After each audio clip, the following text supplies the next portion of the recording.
Yo, what's up everyone? This is Silver Slayer. Welcome back for another video.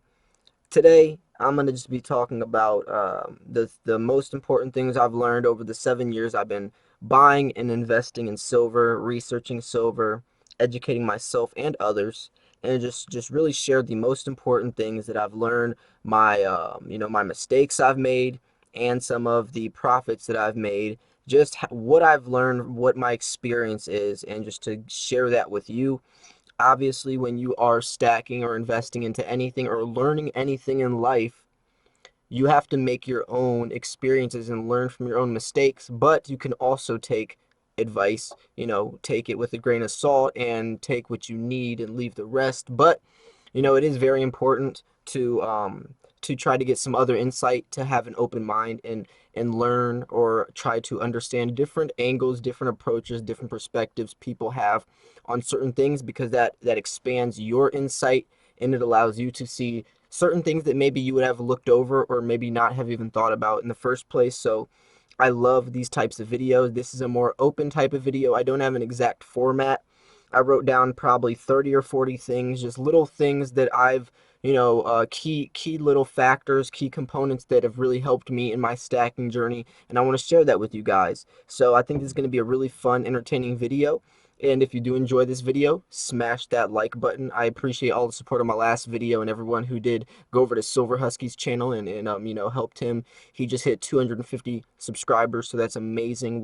The Silver Slayer community really helped his channel out, and I thank you guys so much for that. But anyways, let's jump into this video. So I've been stacking silver for about 7 years. I'm 26, by the way. So I've been buying silver since I was 19, and what got me into silver was, well, I've always kind of had silver here and there from my grandpa taking me metal detecting as a kid for Christmas and stuff. He would give me some mercury dimes, and but I didn't really understand the true value that silver had. I just thought it was like a piece of treasure. Like, I didn't really understand how beneficial the precious metal of silver was, and how valuable that was. So one of the first things I did learn as I got older into, my adulthood, was the true value something has and the potential behind it.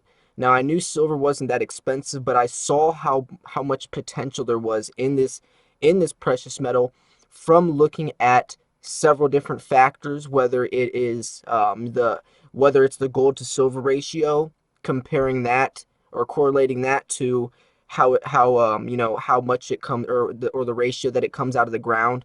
Gold to silver ratio was at all-time highs last week, and comparing that to, it comes out of the ground roughly 9 to 1, but the gold to silver ratio is like 90 to 1. So looking at that, it makes sense that there has to be some type of potential for silver to either increase or gold to decrease. And I saw that silver cannot be that much less valuable than gold, especially if it has so many benefits, especially if it, once I started researching and looking at all the different things that silver is used for in the world, I was saying this is actually very valuable, and it's very cheap for how valuable this really is. So I detached my mind frame from the $15 or $20 an ounce spot price. It was $20 back then when I first started, and I looked at its real value. I made a video actually a while ago. I would be surprised if someone actually found this video. I talked about I think it's called the real value of silver, or silver's true value. I made it like a year ago, a year or two ago, on this channel actually. And I was just talking about, I put a $20 bill down and an American Eagle, and I talked about the real value of silver, and I really went in depth of me just really comprehending and understanding how valuable silver really is, especially compared to $20.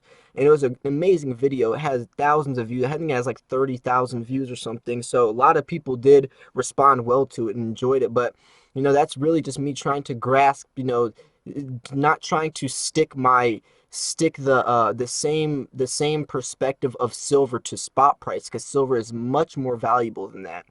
And then I started learning about intrinsic value and what assets have intrinsic value and what that means in a market, especially a market if you're trying to make profits in, because a lot of times especially in a bear market, you don't make instant profits. It's more of a long-term type of mind state, and you have to have patience. So I started learning patience and started saying, I'm not going to make my money back right away, but 5, 10 years down the line, this could be a nice way to invest my money and make potential profits and learn and grow from that against hyperinflation. So then I started learning about inflation and how to budget my money.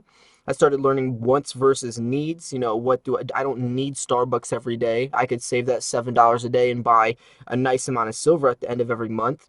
And then I started learning about the economy and how it works, and the financial side of the economy. I looked at the U.S. debt clock, looking at how inflation worked, how we're pumping out all these dollars that are basically worthless, and how that's affecting our market, especially when once the gold standard was written off, and trying to really understand how this market works. And these are all things I've been learning over the last 7 years of me stacking.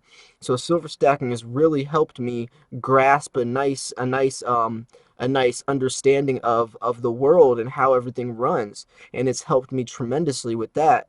And then I really started to realize that there is some speculation how people think. How do the markets move? You know, are people buying silver for quick flipping, or are they long haulers? And especially if it's like the stocks, and how does all of this how does all this intertwine with each other, and how do they all correlate? What markets move faster than others, and why do they move that way, and what causes them to perform the way they do? And does any outside influence have or does any outside issues or outside controversies influence the markets of that specific asset at that point in time, and why does it?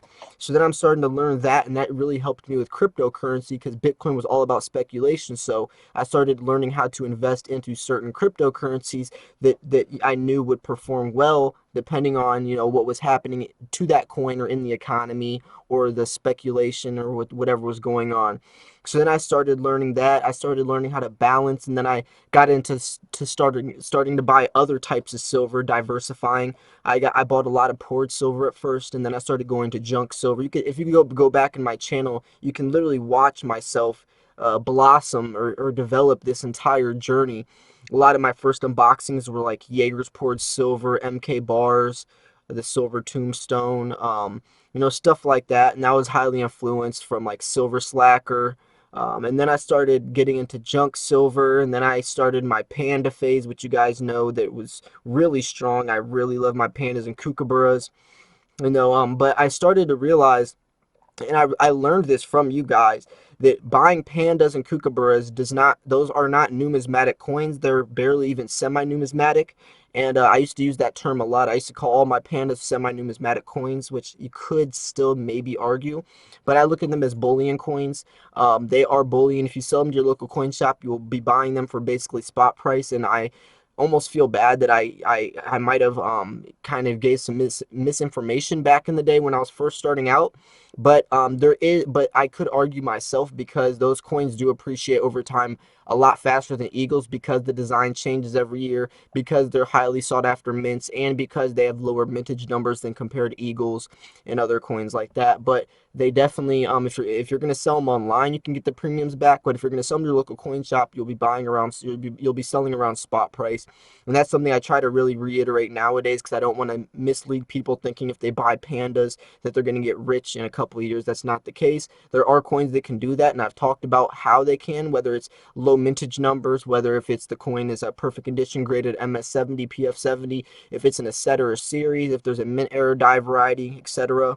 But there's coins that can do that, but I definitely want people to understand that some coins don't perform as well as others, and there's ways to tell. But anyway, so then I started started really trying to figure out how to plant seeds and blossom wealth. I made a video called Planting Seeds and Blossoming Wealth, where I was talking about how I'm trying to plant all these little financial seeds, and just watch them all blossom and have different sources of income, whether it was with cryptocurrency, whether it was quick flipping some coins and letting other coins just naturally appreciate over time, whether it's using the gold to silver ratio to earn free silver or gold, just moving around with the gold to silver spot prices. Then I started really trying to build build an empire with my stack to let my stack not just be supported off spot price. You know, if you have all eagles, then your core stack is all determined on spot price. If you have all generic rounds or eagles and silver goes down to $13 an ounce, then your whole stack is worth $13 an ounce. But if you have other coins that have some numismatic value, even if spot price lowers, you still have some coins that are still going to be appreciating. So I really tried to diversify into some silver that, you know, no matter what spot price did, my stack would still be profitable. And then I started going that direction.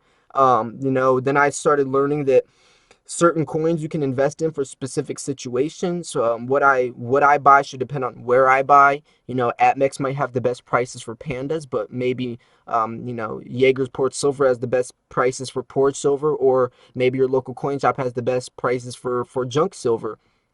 You know, and I started really understanding that not one place, not one bullion dealer always is going to have the best prices for all the different types of silver.